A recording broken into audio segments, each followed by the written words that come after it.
Here we have just about the first attempt to fly a helicopter in the United Kingdom. It's the Sluter Cobra, and some of you will recognise it, no doubt. It doesn't have collective pitch like the modern helicopters. The way you rise and fall or increase the altitude is increase the revolutions on the main rotor. In other words, open the throttle. And conversely, if you close the throttle, down she will come. We had no idea at the time how to go about flying a helicopter, so we thought it would be a good idea if we tethered it. There's Bobby Brown with the book of instructions. He's actually calling out instructions from a manual, would you believe? However, we progressed very well from those days. We now see the throttle being very carefully opened and the revs increasing.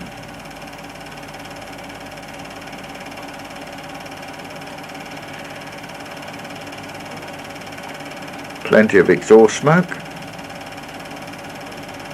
Yes, I stepped back. The noise and the blades, it's quite frightening for the first time.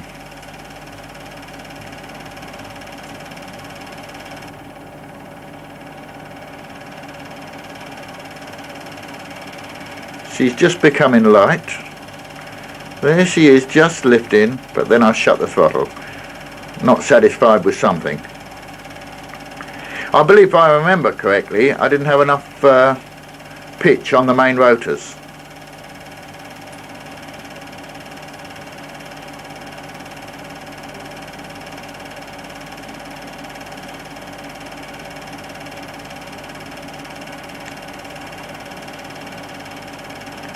Here we are having another go. Remember, she's tethered anyway. It's a wrong thing to do. It seems a good idea, but it isn't. It really isn't. It's okay for testing and revving up and doing simple static motor tests, but not to learn to fly.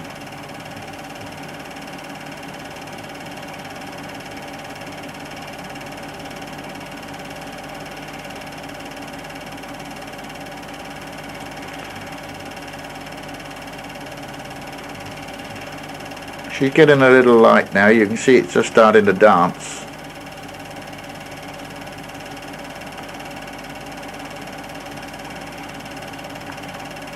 And up she comes. And tethered down. As I said, we found that was the wrong way to go, and we soon learned how to fly. Now this is Cyril, who was the first shop manager in the Harry Brooks shop down at Port Slade. He's now in Australia, and this is his attempt, after a few lessons, I must admit.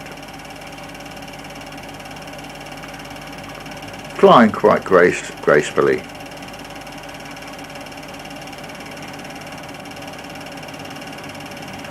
The training undercarriage, we call that a training undercarriage, was to stop the machine tipping over and breaking the blades on a bad landing. There's yours truly, machine.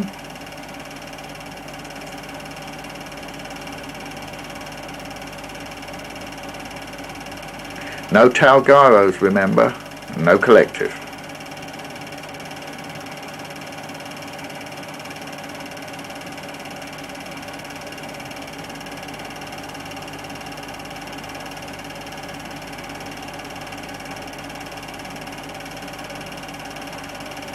Lots of fun.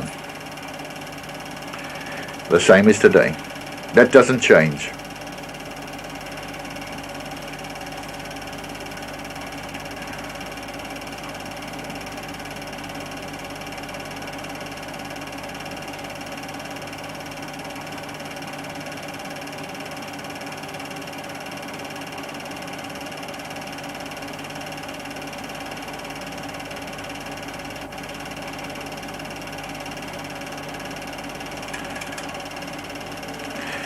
This is the World Champion scale event at Toulouse in, I believe, 1972. maybe 73. Most of you will recognise the rocket ME, I think it was the 163, called the Comet. This is the German entry. You notice the leading edge, he dinged it in practice. This is one of the Americans with a quarter scale Mustang, beautifully made and flew equally well.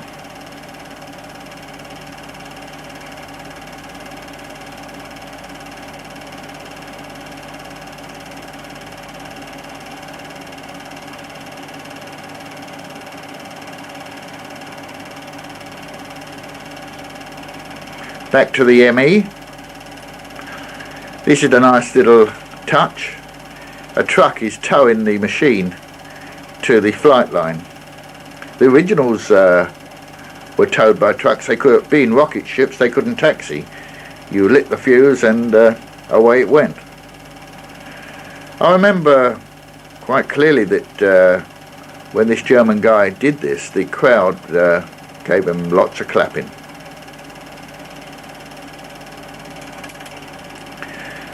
This is very interesting.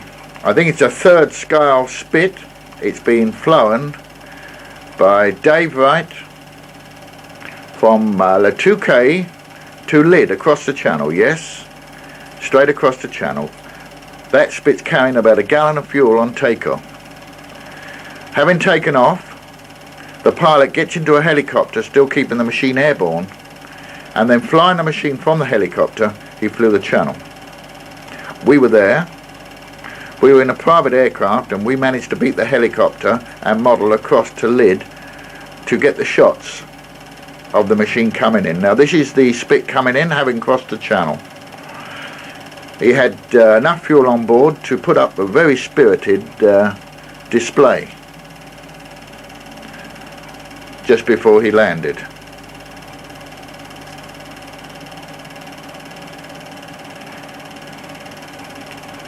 There he is. There's Dave. And low pass from the Spit.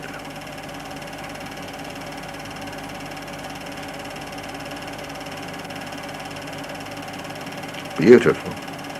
Undercarriage down and now for touchdown. Hold it, Dave. Back with the stick. Oh, not too much. Let it sink. Lovely.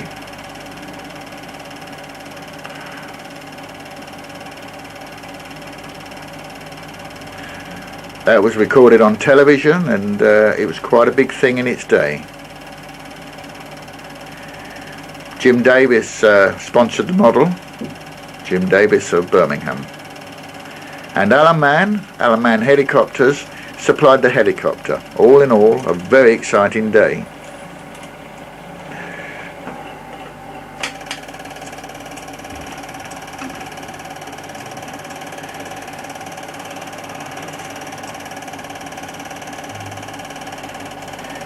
These are very, very early days indeed.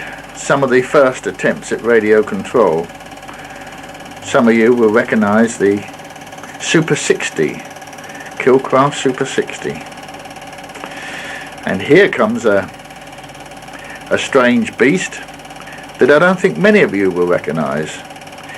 It's a Goliath, built from the APS plans at the time. I think it was 9 foot span. The particular power, I use the word power loosely, was a 5cc diesel engine, specially made one-off by Basil Miles. Again, another name that maybe some of you old ones will remember. But there she is, Goliath. It only ever flew once. I flew it for the chap. And the power, it was just absolutely negligible. It did one circuit and then landed on full power. It just sagged and sunk to the ground. Hopelessly underpowered. But we got a circuit out of it and we were pleased. Now, this is a strange beast. It's an attempt of mine to produce multi-channels. from single channel. There's the Junior 60 again, which was a workhorse of the day, powered by an Amco 35 BB. And all this radio control and the systems was manufactured by yours truly.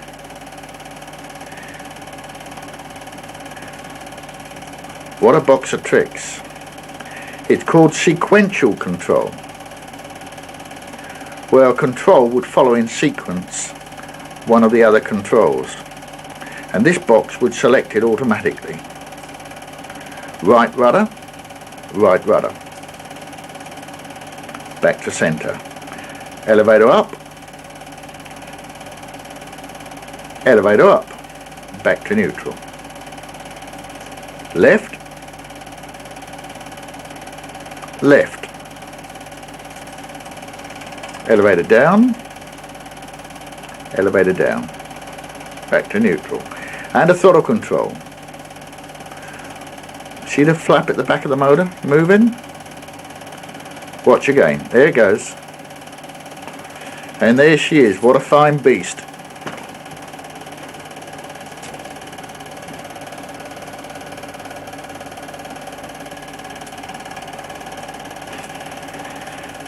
There's the relay suspended on rubber bands, and there's the sequential decoder in the aeroplane itself.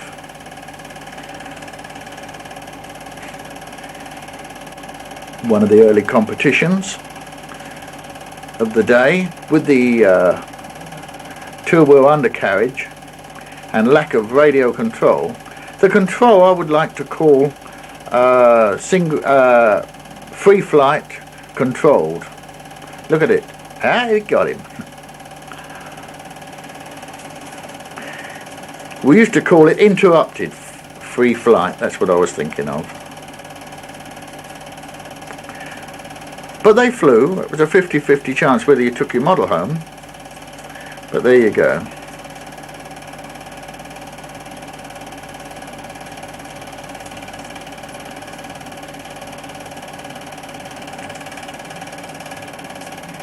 Trying to take off with that two-wheel undercarriage again.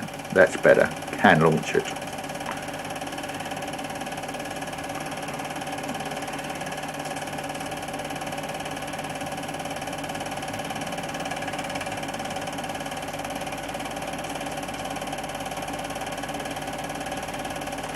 Johnny Wingate, some of you may remember. There's a couple of my planes. Oh dear. This is Frank Knowles. This is the first multi-channel radio I ever saw in my life. And you watch what happens. Yes.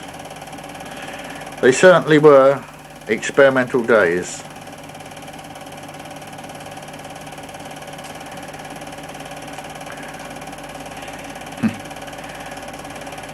Poor old Frank. That's what's left of his model.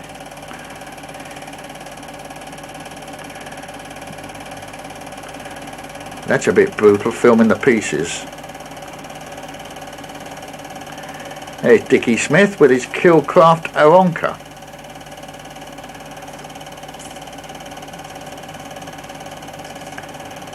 Let's have a look at it, Dickie.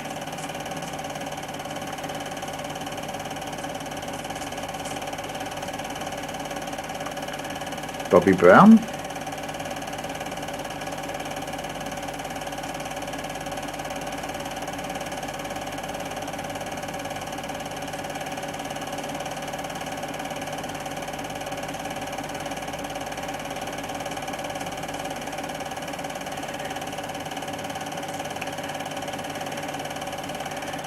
I've got a feeling that's the R6B with a... Is that a Mills up on the top there?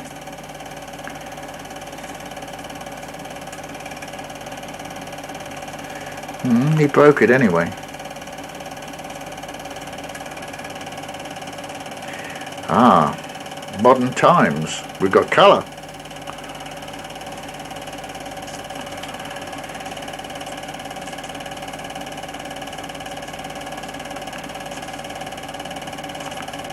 As I said, nearly all Super 60s.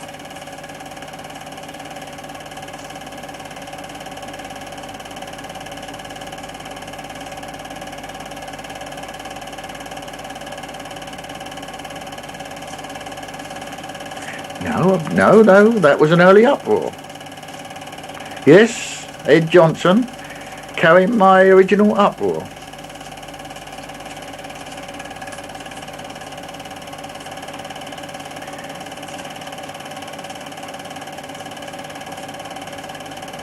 Remember, that's just rudder only.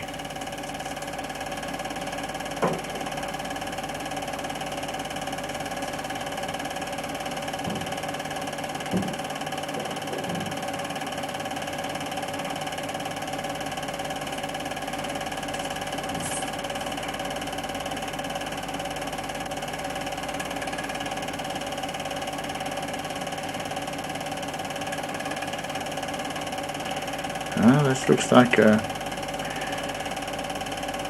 airfield there. Another uproar, I think. There's Chris Olsen.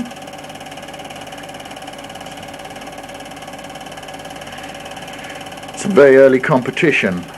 I've got a feeling it's down in one of the wallops, in the middle wallop, I think that was.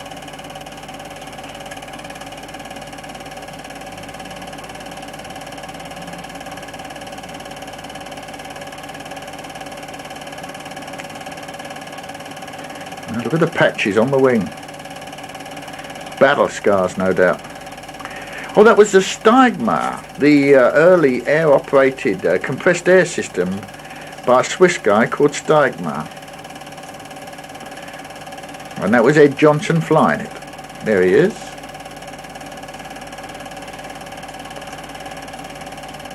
There's the Terrible Twins, the Chris Olsen uproar, and Stuart Ewins. Someone's having a good look at that. See what we can make of them.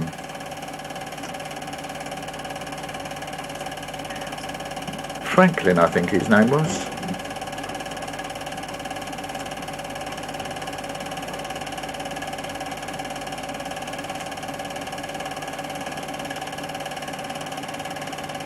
And that's Charlie Ryle's Galloping Ghost.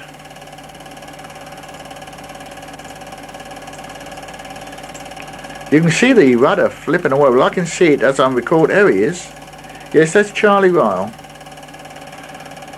The Galloping Ghost had a lot of followers at the time. Quite incredible.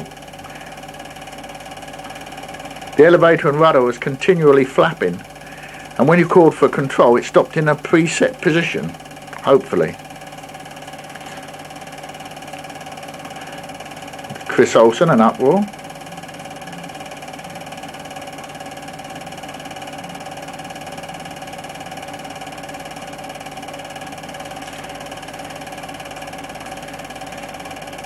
And a very young Stuart Ewins with him.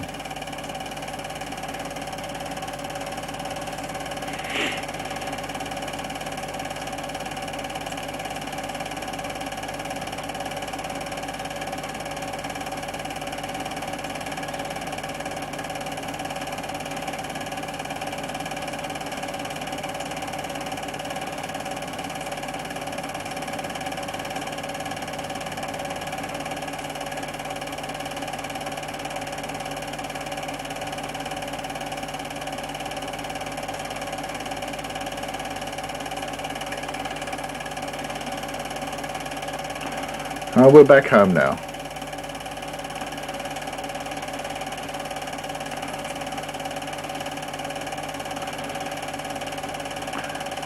Not one model, but two. There they are.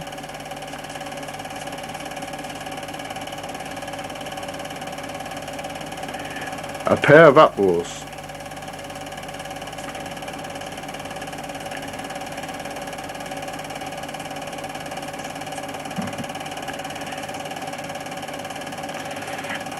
And that's young Ian Mullet. A lot of you may remember Mullet Model Shop down in Brighton. Well, that's young Ian Mullet.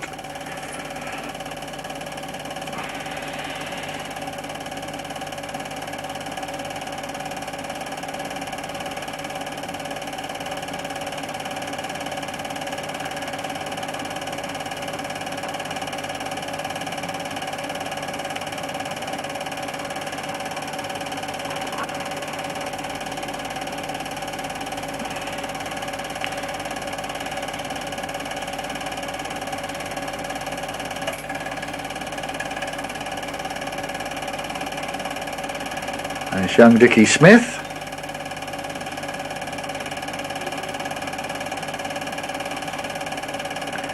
Assembling his Upwar. Again, the Upwar was the, well, that was the #1 model of the day. Everybody flew Upwars.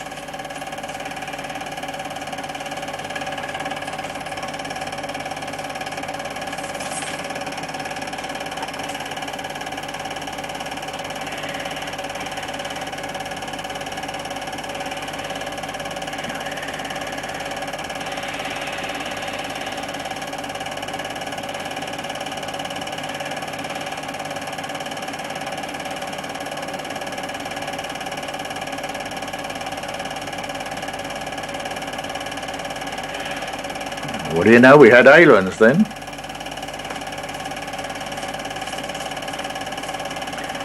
Woo! That two-wheeled undercart again. There we go.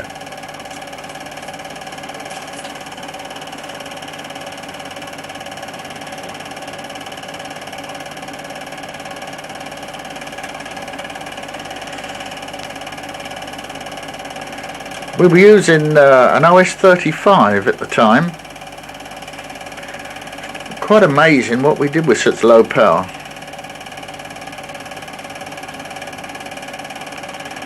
One must remember the largest motor available was the KMB 45, which we hadn't discovered at this time.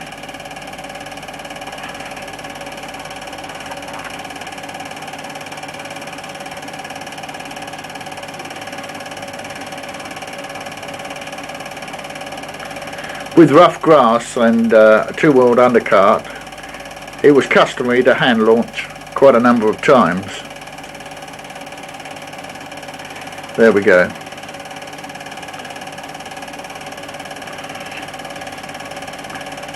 So many times it would tip over in the long grass when attempting to take off.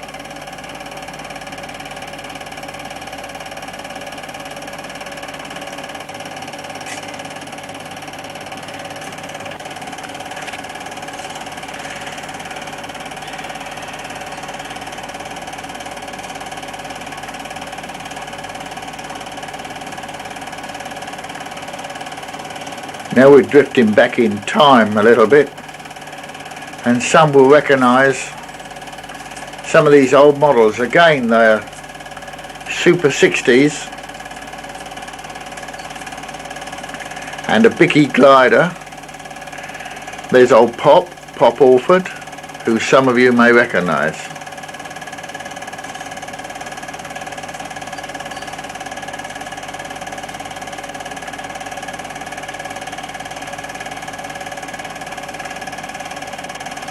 A Bicky glider with a power pod on top. Notice the standing transmitter with the quarter wave aerial. There's an R6B.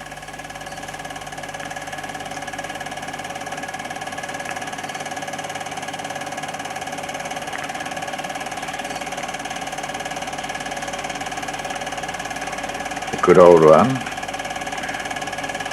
Carrying quite a bit of weight with the batteries and everything. Transmitter on a tripod.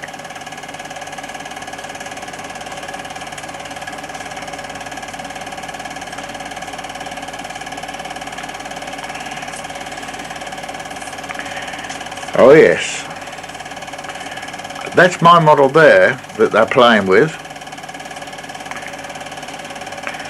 If I remember rightly, it's a Frog 45. I think Ben Buckle makes an old-timer's kit of it.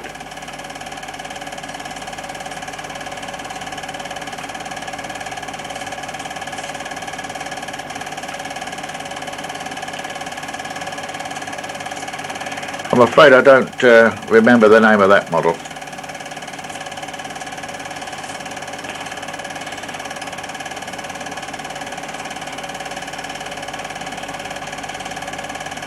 Glide testing.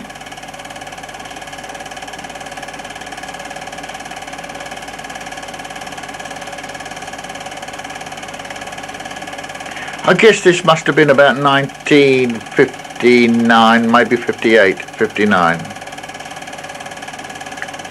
ground-based transmitter with the earthing spike.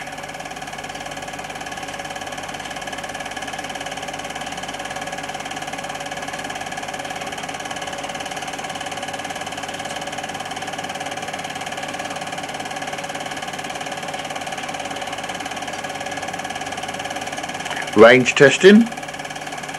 Always tested the range before each flight.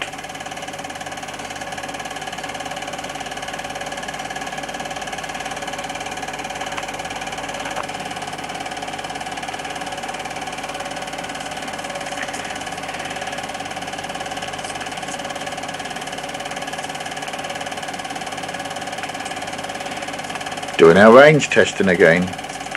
We'd walk a quarter of a mile for a range test.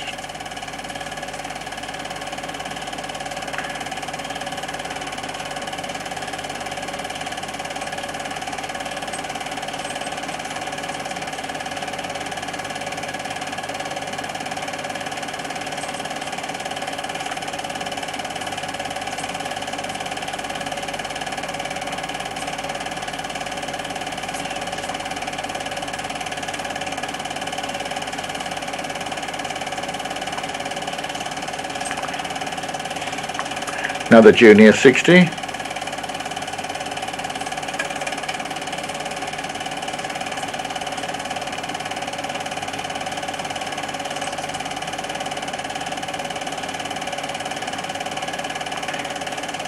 Bicky with a power pod. We all used diesels in those days. We didn't even know about glows.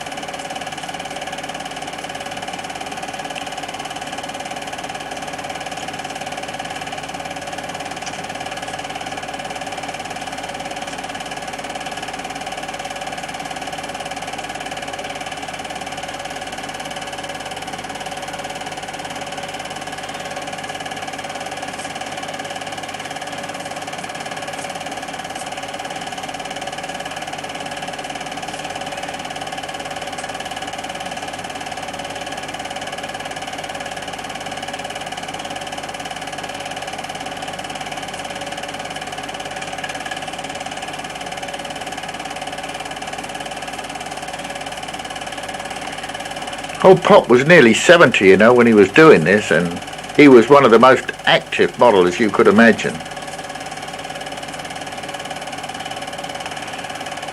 Unbelievable. Just look at all the batteries and relays.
Now the previous film, the previous quarter of an hour, without the commentary, the film without the commentary, was supplied by Bobby Brown, who took all these pictures, the previous pictures, with his own camera.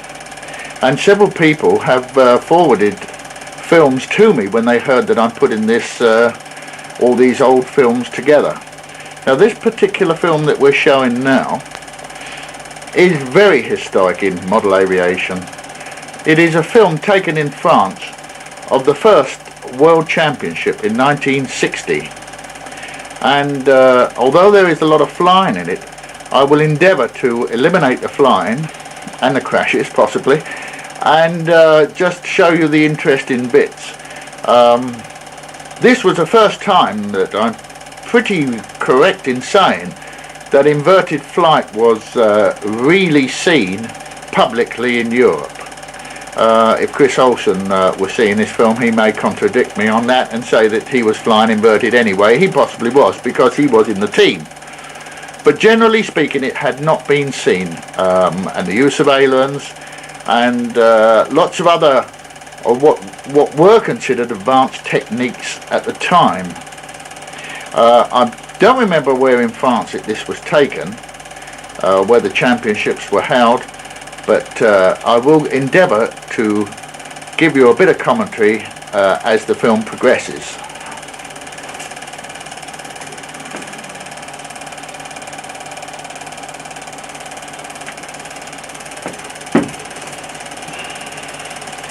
I recognise that as an Astra hog, but whose it is, I'm not certain. But it was very popular at the time. There's the KMB 45, the leading motor of the day.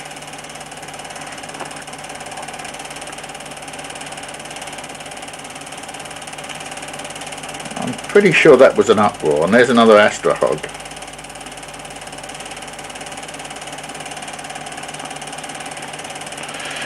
Who the British team, who the members were, I'm not sure. I know Chris Olsen is here, so he would be one of the members of the British team. And I believe that guy from Wiltshire, Ed Johnson, that's right, Ed. I saw an old patched up model there. You'll have to forgive me for that, but his models were always patched up. But did they fly? They flew very well indeed.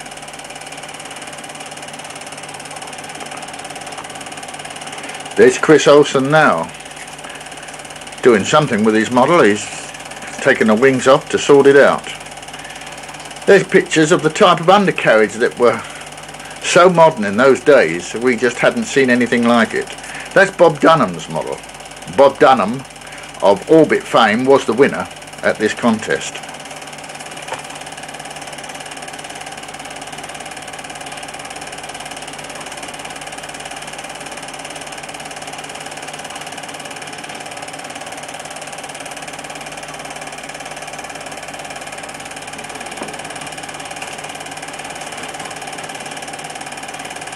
Whoops. An ex-competitor. Just look at that receiver and battery pack.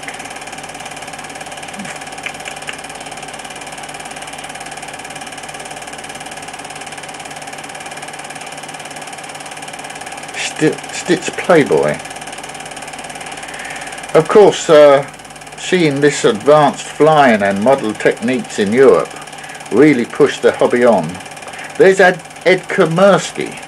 I think that's Orion. I'm pretty sure that's an Orion. Came very popular, Ed Komersky model. He followed this Orion with the Taurus. There's Ed again.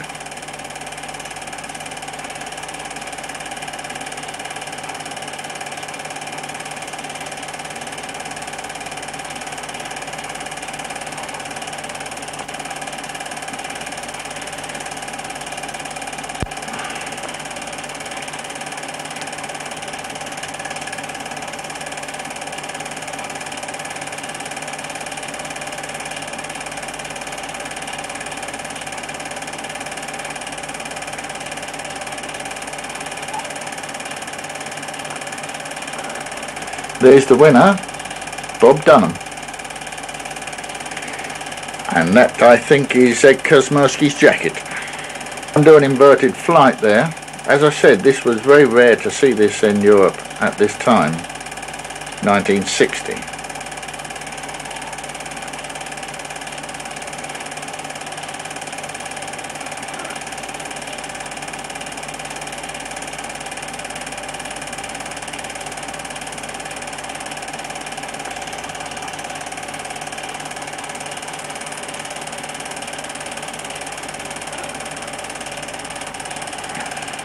And it said Kosmersky again.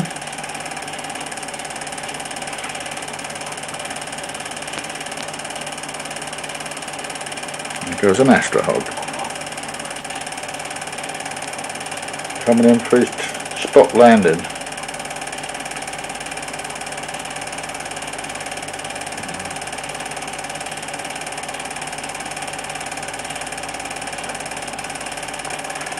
There's Bob Dunham again.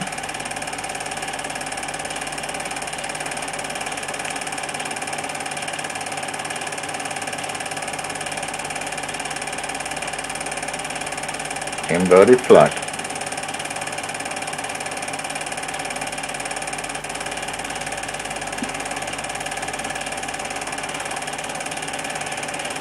I'm afraid this film is a little bit all over the place. I'm having a job to edit it. Ah, yes. Now, who's that with Bob Dunham?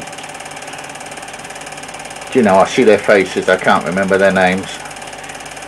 Jerry Nelson, that's right, Jerry Nelson. Bit late, but there you are.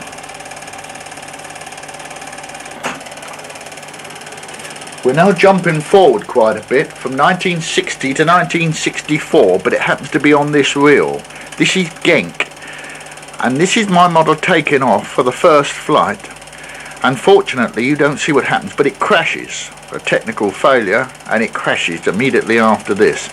I've now called for my second model, and this is my second model. There it is taking off. It was called Sirocco.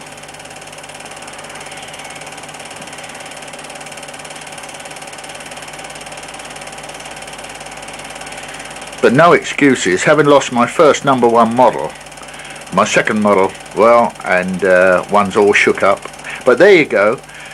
There's yours truly on the left with Mrs. B, Ed Kosmersky. There's Mike Elmer there, and George Bradley.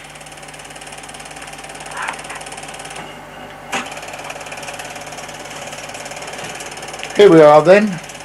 This is my film of our trip to Genk.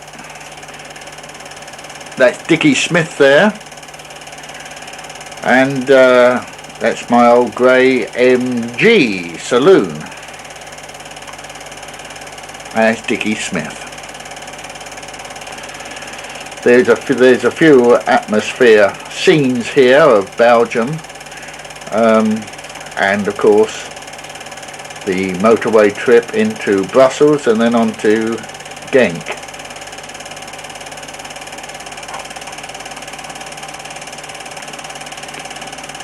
That's Monty Malherbe of South Africa, representing South Africa.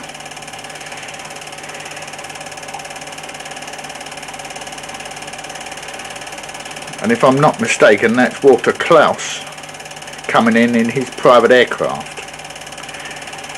That's another South African competitor. I can't remember his name. A German competitor.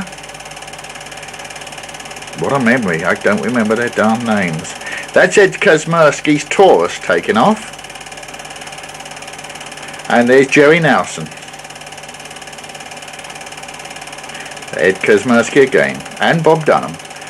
Bob Dunham was not in the team at Genk.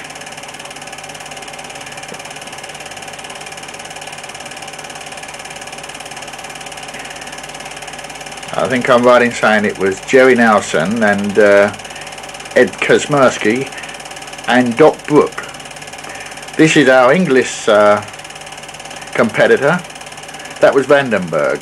This is the third South African member of the team.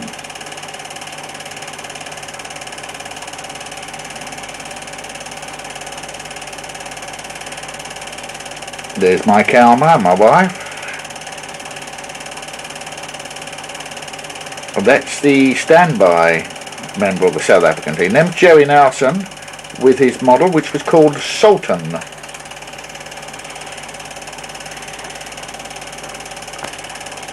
I think that's Doc Brooke coming into land. There he is, yes, it was Doc Brooke. And Bob Dunham again.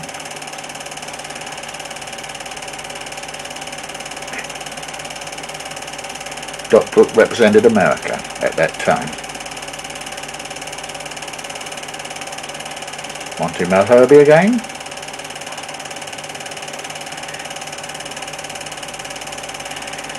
All chatting about models, no doubt. There's Dickie Smith. Always willing to learn.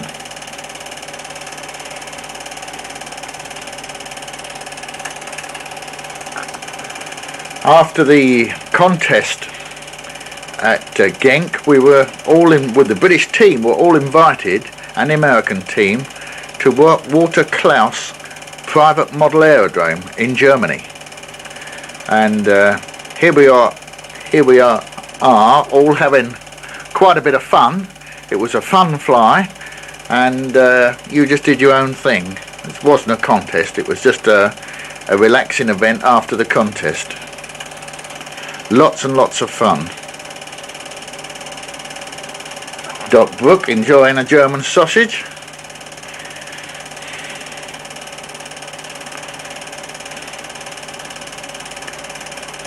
There's Vandenberg and Mrs. B and Mrs. Vandenberg.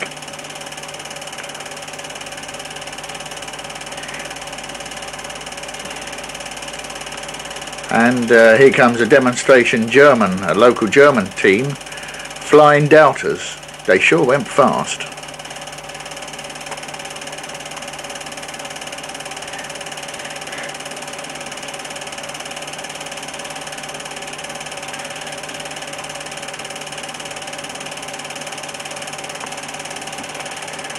Jerry Nelson with Sultan.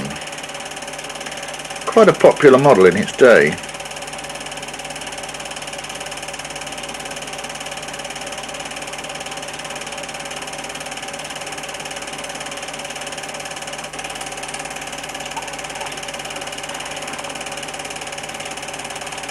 Getting the doubters ready for flying. There we go. Just a single leg undercarriage to protect the propeller.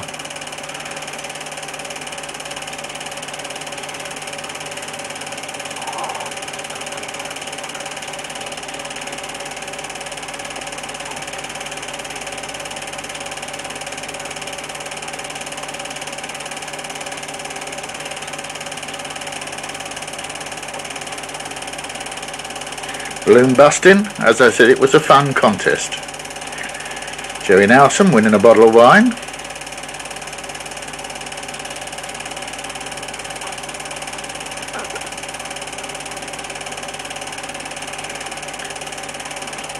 Doc Brooke, I think they're getting some snaps. There we are. Ed Kazmersky, Vandenberg.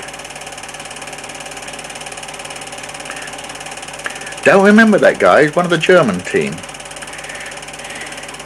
This was quite funny. They tried to get a guy to fly an airplane blindfolded and just giving instructions. And then they asked for a woman volunteer. And my wife, she volunteered, and she thought she was flying a model, and the man's telling her what to do. Left, right, up, down. And she could hear the model going, and the model was roaring away and making different noises, but the model never left the ground. She got a prize for that. It was a lot of fun. Caused a lot of laughs.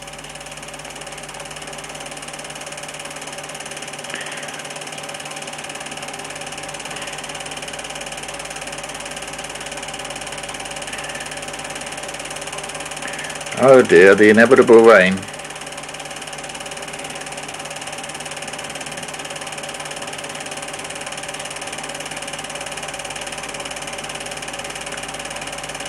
And in Lincolnshire,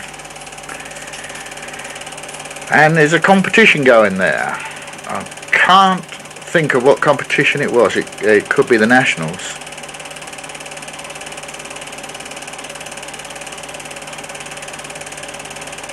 Tubby Wingate again. He was a great competitor. And he flew very well. Very well.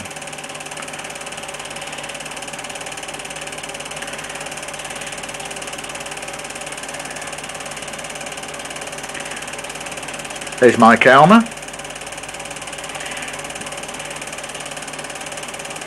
A very young Mike Almer, I may add. George Bradley.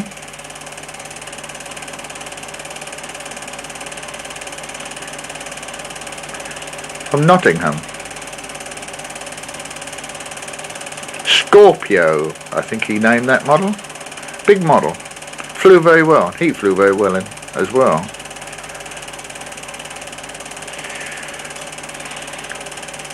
Not sure what this is. Obviously the scale, it's the Nationals, yes, it's an early Nationals. There's a scale model there. Stormovic, a young Dennis Bryant taking it out for Bill Lowe, that's right. That's Bill Lowe, and he's from South London.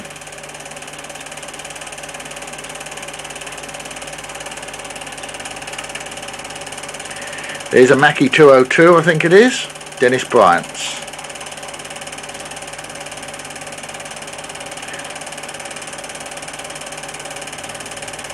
I like the way they take off towards the crowd. Back home on our field, Bobby Brown with an Astro Hog.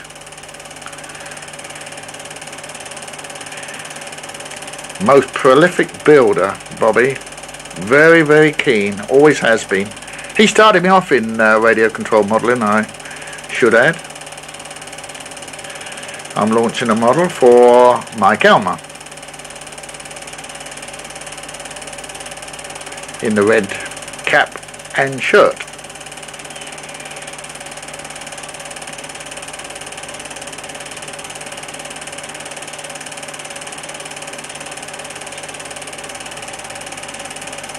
All these models I think that you've seen so far have basically been reed operated, reed control. You pull a lever and it's switching on a servo, and a servo goes all the way. That's why the models jerk about.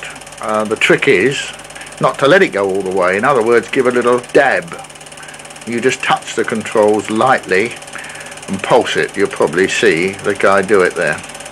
There he goes. Dab, dab, dab, dab, dab, dab, dab. There's Pop Orford.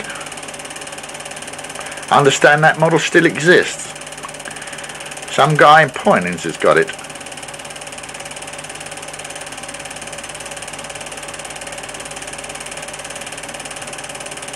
There's yours truly.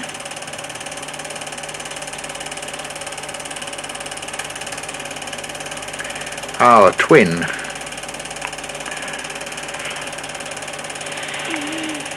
Two KMB 45s. That sure was a hairy model. It wasn't very big and there was lots of power. Just running in the motors there, strapped to the toolbox.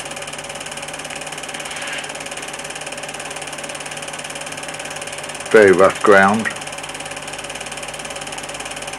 Still we have tricycle undercarriages now.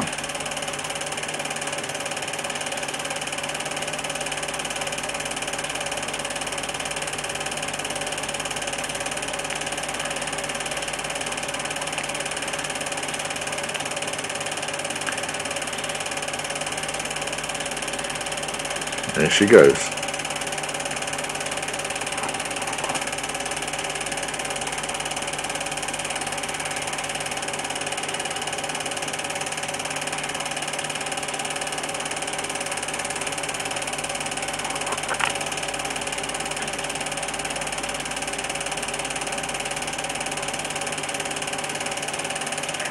Young Bobby, I should say. Look at the size of the transmitter there. Quite a lump.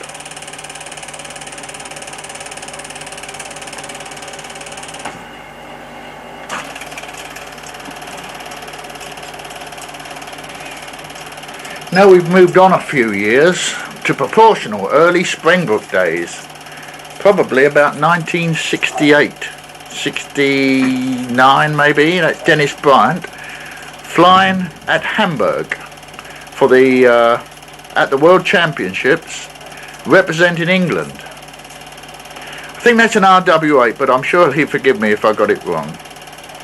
Beautiful model though, and it did fly well. How could it fail to in that configuration? That's Tony Doswell crossing over, now the editor of RC M&E.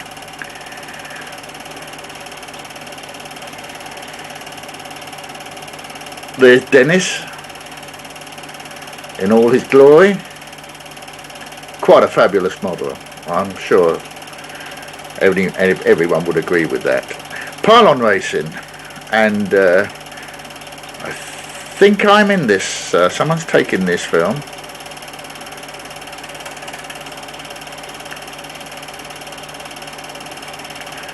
No, that's another heat. I'm taking the film, not doing the flying.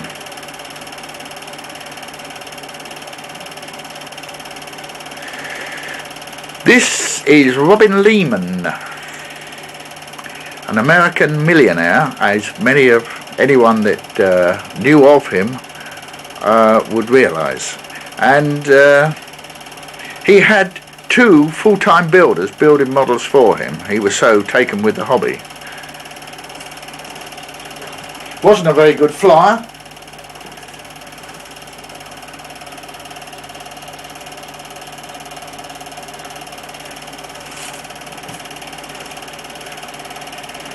But he had some fabulous models. We all turned a blind eye in the days of competition where one had to be the builder of the model to compete. But I think we all turned a blind eye. I mean, he had no hope of winning, and he had such fabulous models to fly.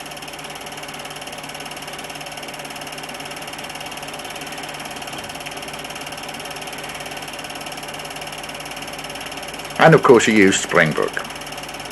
Whether you're a millionaire or whether you're a pauper, it doesn't matter. If you want the best, it has to be Springbrook. Pardon the plug.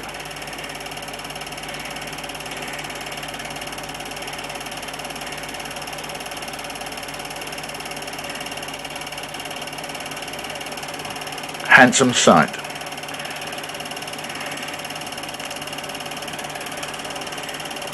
There's yours truly with the Pylon Racer.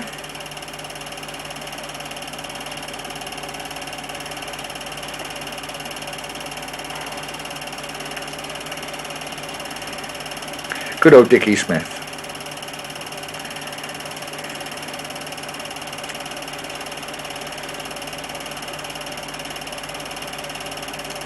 Incidentally, for you camera buffs, I've just changed the projector from Standard 8 to Super 8. Here you notice the vast increase in quality.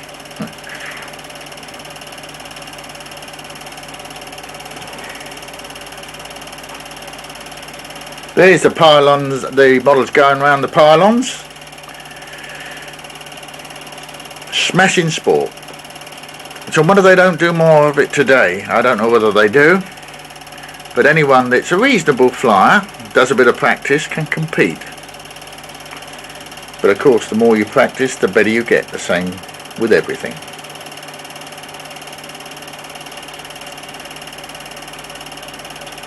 Yeah, I am coming into land.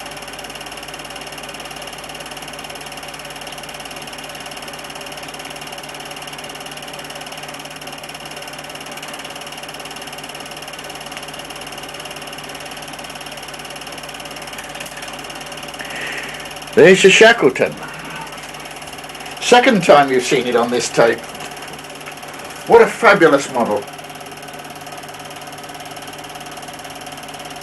It belonged to Dave Walker. I'm not sure who built it. I've got a feeling Dennis Bryant might have had something to do with it. We'll have to ask him. It weighed 24 pounds, about 9 foot, 10 foot span. But it was only powered by 19s, 419s. Very underpowered for takeoff. It just won't make way with the grass. It's going slightly uphill. Anyway, we turned it round, went downhill, and eventually got it off. Probably one of the most realistic models I've ever seen. And the noise, the sound of 4 motors going, it really does sound superb. There they are. I wish we had a tape or sound to put on this film. Apart from my voice, that is. There's Bobby again.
As I said, we're on proportional now.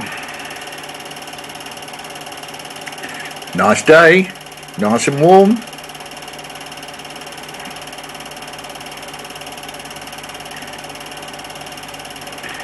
I get many days like that. Dennis Hefford.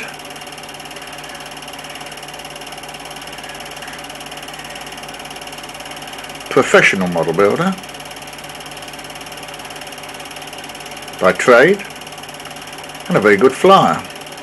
I'm very keen. He's been doing it since I've known Dennis. He's been a modeler.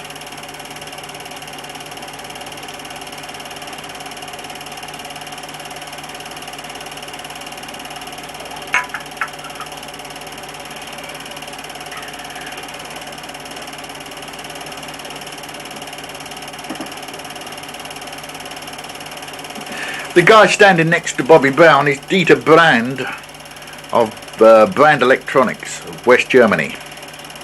A guy I teamed up with for many years and received lots of technical help and assistance. I used to supply him control sticks and he used to supply me other bits and pieces.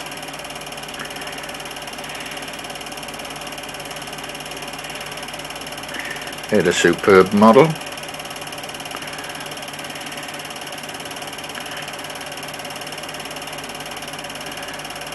Got a feeling we're back at Toulouse. I'm afraid the film's jumping about a bit, but it's the way they were joined up originally.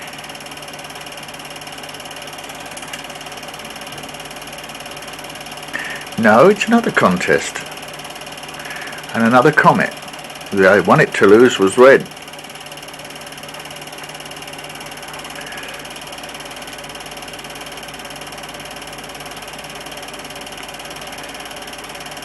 Certainly different, isn't it? Ah yes, I think we're at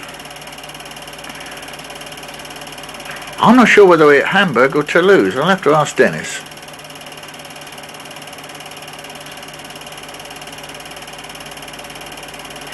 Got a feeling it's Toulouse.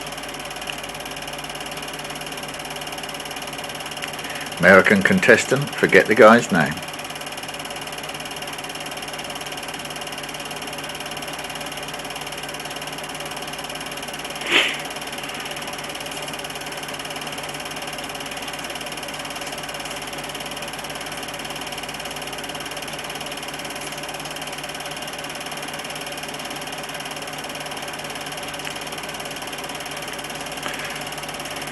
marked improvement of control with proportional, as you can see from the way they taxi. And just look at this. Ease it off the ground, Dennis. There we go.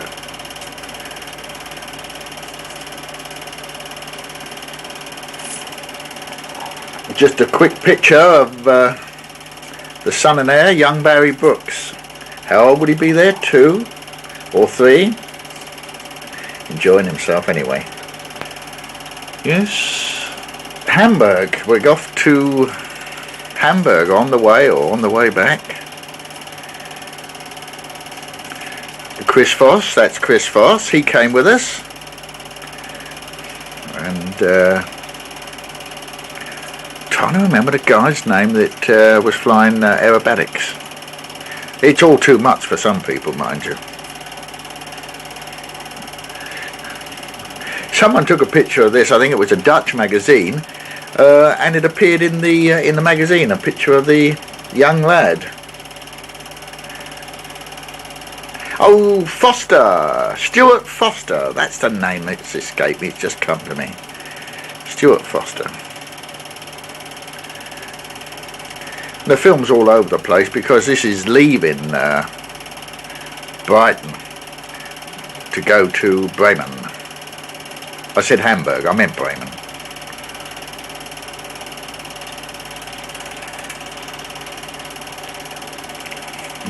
Back to Bobby Brown. Back to England again. As I said, the films have been all joined up and I'm just running them straight through, so they don't really follow on. One must remember that some of these films are 25-30 years old, and I have had a fragile film breaking up as it's going through the projector for me to record this. There's our early model. A lot of you will remember that set. At the time it was the best set in the world, no doubt about it.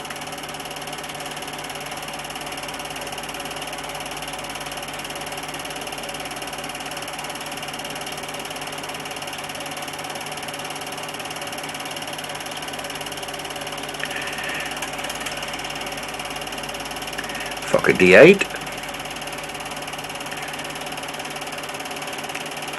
Bobby's, I think.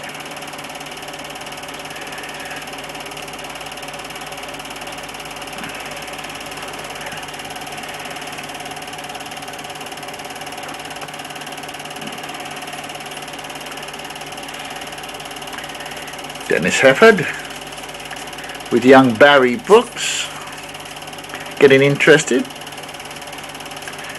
And there's Harry Brooks with a speed model. I fancied a model that went fast. It seemed a good idea to stick a racing Super Tiger 60 in as small a model as possible and see how it went. It went fast, very fast. It would go continual vertically climbing until it was out of sight.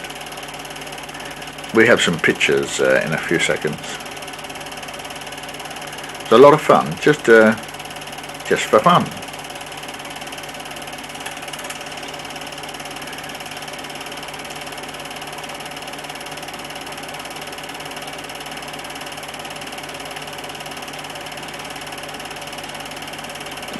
Wallop. Away she goes.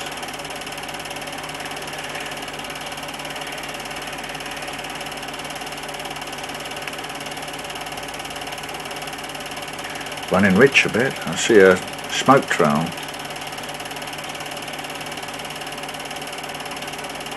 Here she goes vertical. Up and away.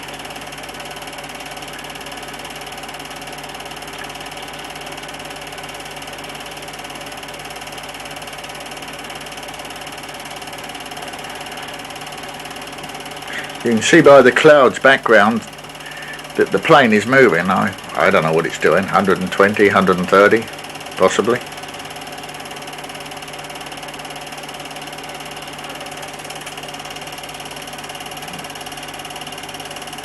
Can't beat the old stable shop with camels, eh? I say stable, model of same. The original was a bit tricky, they tell me, with a rotary motor. I wouldn't know. Another contest. Could be Rochester. I think it's Rochester.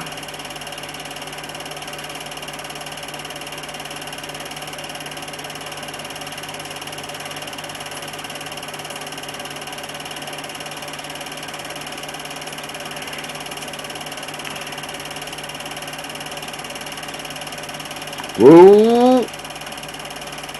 Oh dear. Surprising when a person goes to a contest who's not used to it. I think they suffer from nerves because they do bend them. They fly them in the club field day after day. He's pulling this off too early. Ooh, bang. Dave Wright of flying the English Channel fame from Birmingham. I think it's a Magister.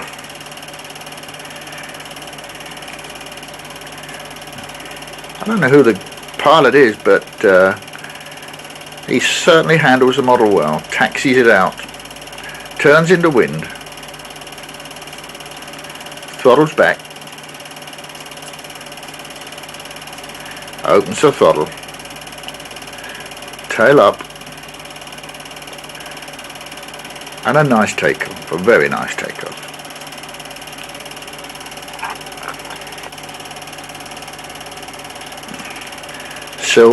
Civil language, the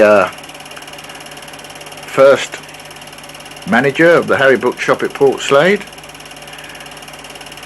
with his twin Piper Comanche, twin Comanche.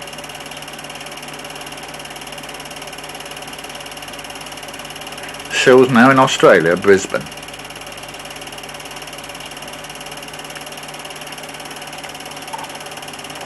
Sorry about the personal shots of the boy getting in there, but there you go. There's Alan Mann, number 45, at the pylon meeting at Cranfield, I think it was.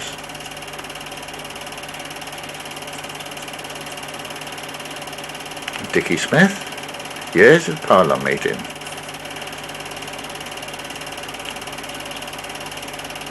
Some of you will remember that the hobby bit Alan Mann very hard. He became a very, very competent flyer.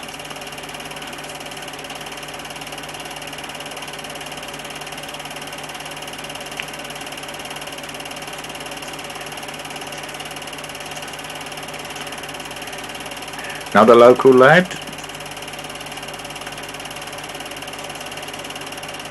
From Eastbourne, Ken Binks. Another very keen flyer and a very good one.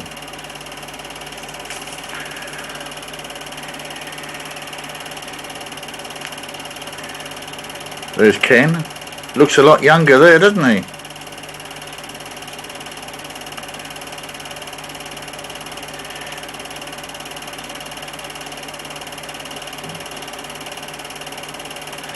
Alan Mann, tacho in the motor.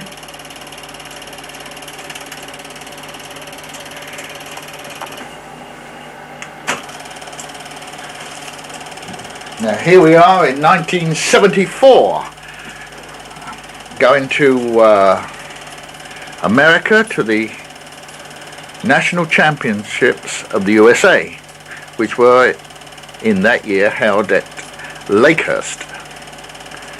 And this is the entrance to the military airfield where the event was held.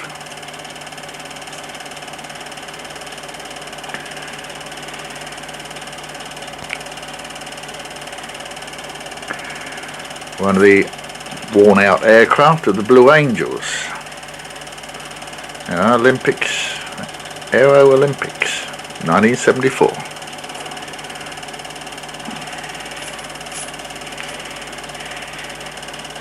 A lot of you may realise that Lakehurst was the great airship base before World War II. And the Hindenburg was on its way to Lakehurst when it crashed at Lakehurst.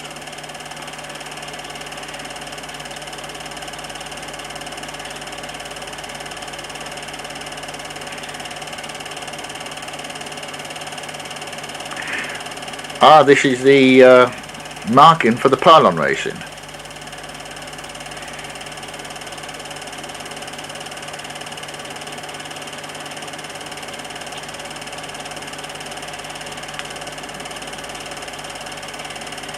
Pylon racers.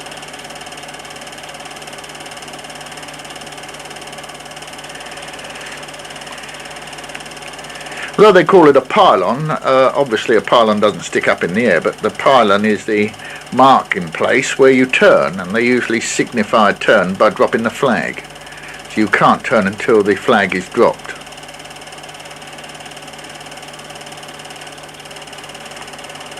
That's what happens when a pylon racer hits a half-inch plywood board. It went through it like a bullet. That's the speed it was going. Just look at that. You can see the thickness of the board. It's plywood. The model's gone clean through it like a bullet.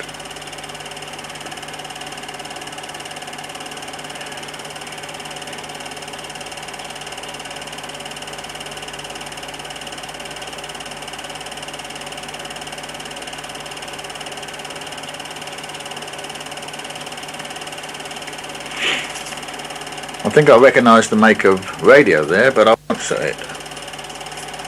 Sorry about that, Stuart.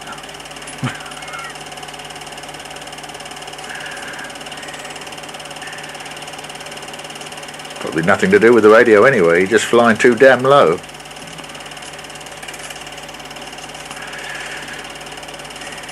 Always the most interesting model event, the scale. The models look like real aircraft, and they should fly like them. That's the object, to make them fly as realistically as possible.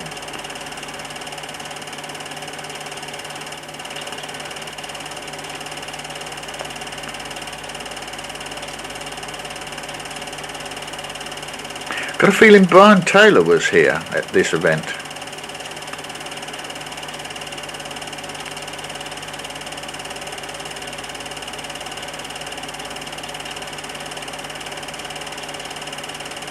Yes, there's Brian Taylor with a fairy former, is it? He did fly very, very well.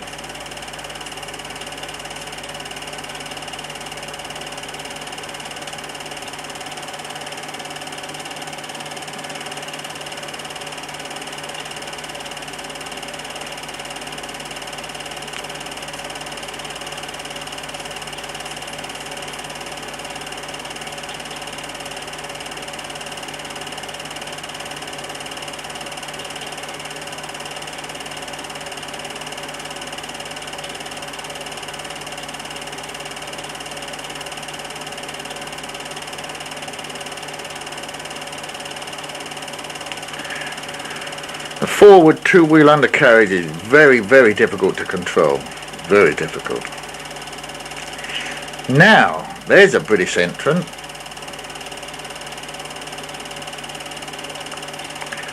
Tony, the name escapes me. Someone will say it. Very, very keen scale modeller. Hopefully we'll have a shot of his face and you'll recognise him.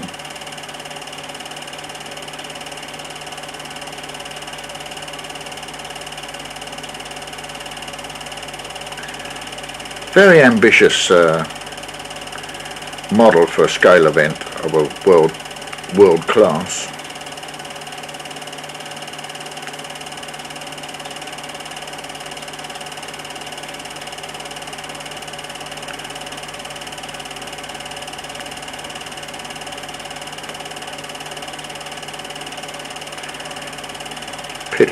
Pity. Nicely done otherwise. Oops. It's that two-wheel undercarriage again. It's an RF3 I think it is, isn't it? It's RF3.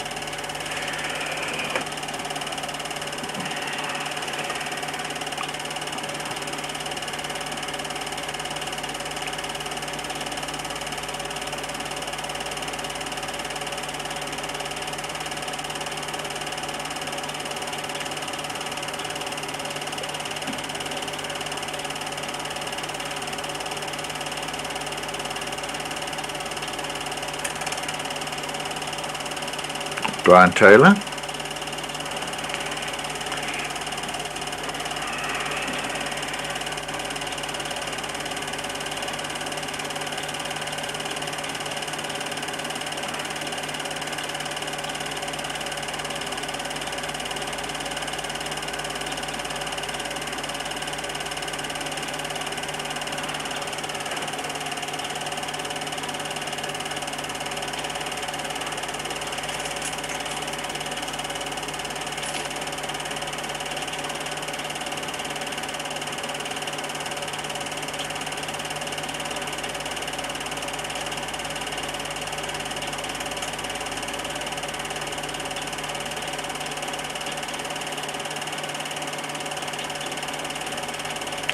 All the taxiing is for points. It has to do it.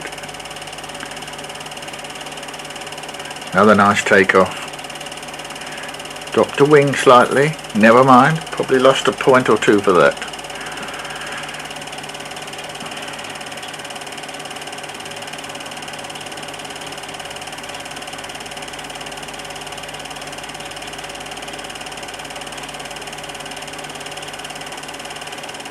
Nice flyby. I think the undercarriage. Here goes the undercarriage.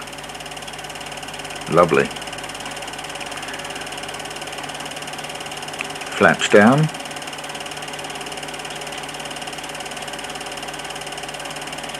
Undercarriage down for landing.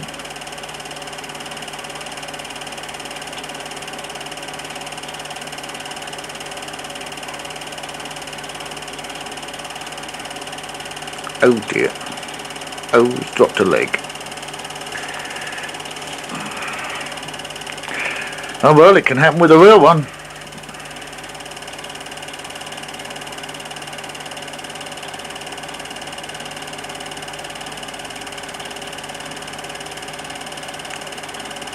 I think this was a Canadian entry. All beautiful models. It's a pity you can't see the finish from your video. It's not capable of the resolution, but I can assure you the finish on all these models was and still is absolutely superb. Like museum models they are.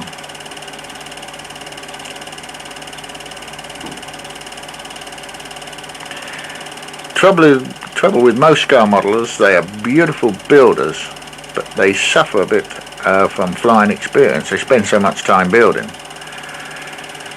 So it's rare to get a very, very good flyer and a very, very good builder together. An Arrow, Piper Arrow, nice model.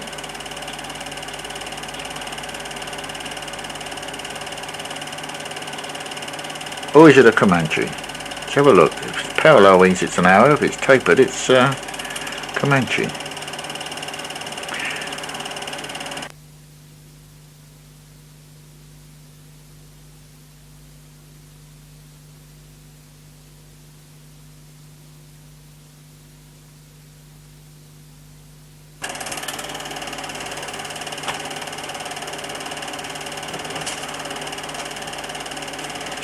Undercarriage down. Let's have a look at that wing form. Yes, tapered wing, it's a Comanche. My mistake.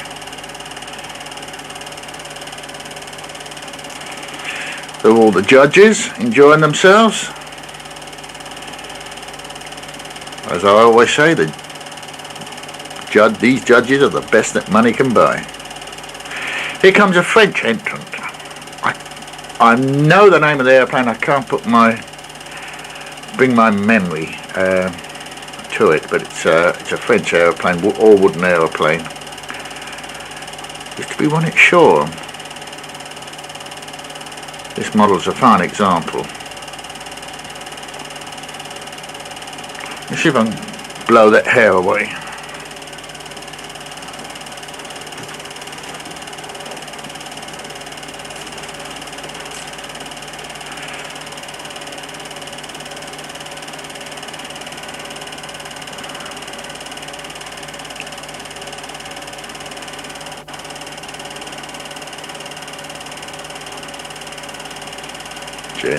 Gently. Oops. 6 out of 10 for the landing. maybe 7. Another similar model, could be the same model.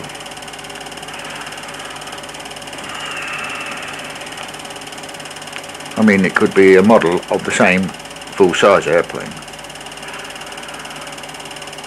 It's an American entry.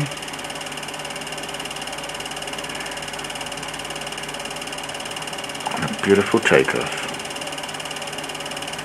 Now this model is very interesting. It's an all-metal aeroplane. Very, very thin aluminium sheet covered, and a metal frame.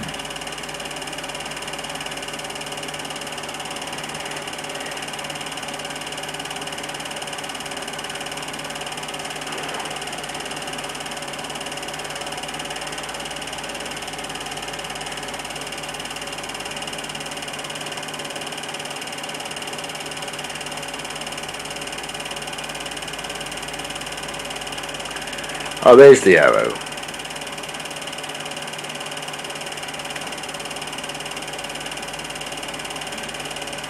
Dutch entry, I think.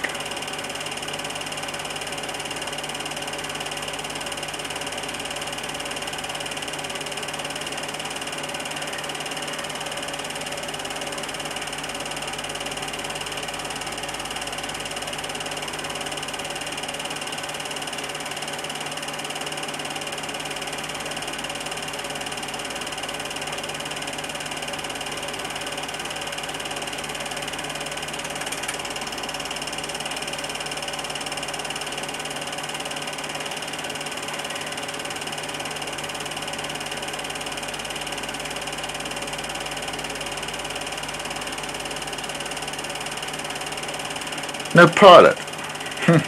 Always look bare, scale models without pilots. Still.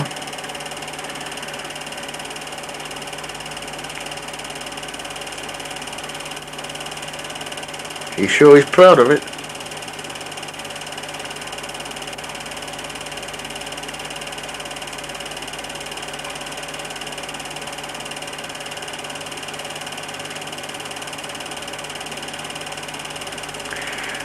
A model like this, you only want a little bit of wind and you've got a problem. That two-wheel undercarriage. Still, the weather looks superb there. Absolutely ideal. You see the stream are just tickling in the very tiny breeze.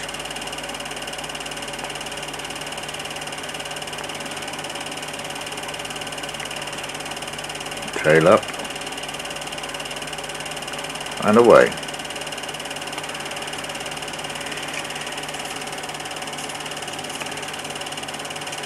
Pits. Very pretty model, but difficult on ground handling it must be.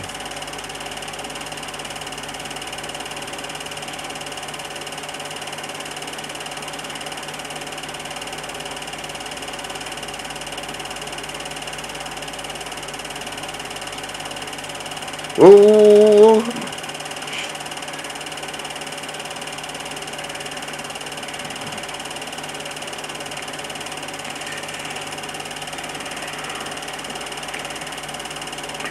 Just look inside that cockpit. That's what I call detail. Everything's there, as it should be. Beautiful. I hope I can capture this on video for you. You wouldn't know whether that was full size or not. Brian Taylor, posing.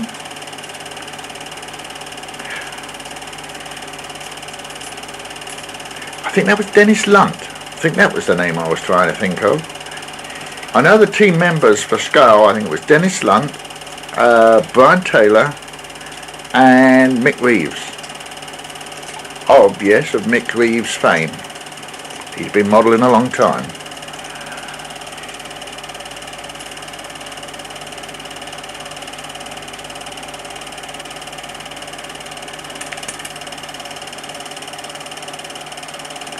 That's it. I think that's the end of the film.